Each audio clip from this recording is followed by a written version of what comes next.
Okay, here's how to use the registration jig. So, if you see, this is how it mounts to your Z-bar here. The gauge goes on the front. There's a little mounting tab and screw right there. And then you tighten down these. These are 9/16.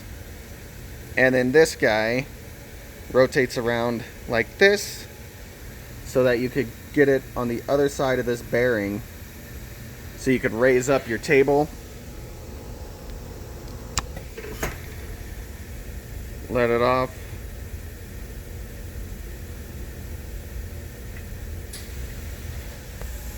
So it's touching that bearing.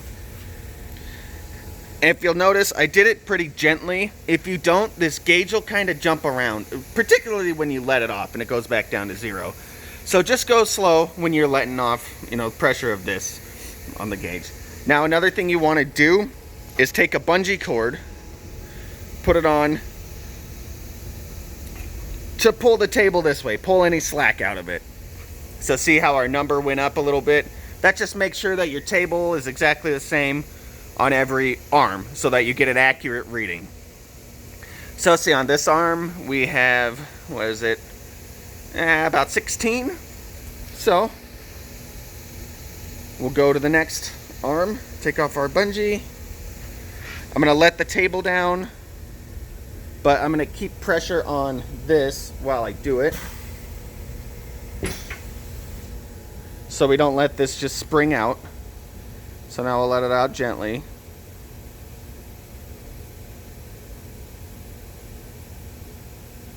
Okay. Now we'll rotate to the next arm to check. Or to do when you're setting this up. Nope, let's go the other way. We'll go to this one. Put our bungee cord on to pull off pressure. Take this, put it on gently. We need to get it past the bearing so we can raise up the table. And let it off gently.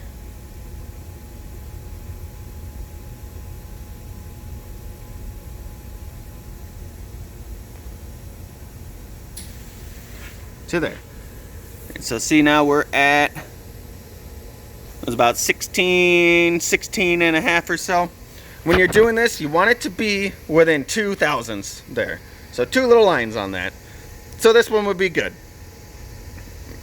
Now, when you're making your adjustments, you're going to want to loosen these 2 bolts here and these 2 jam nuts, one here, one on the other side. Then you'll make your adjustments with these screws.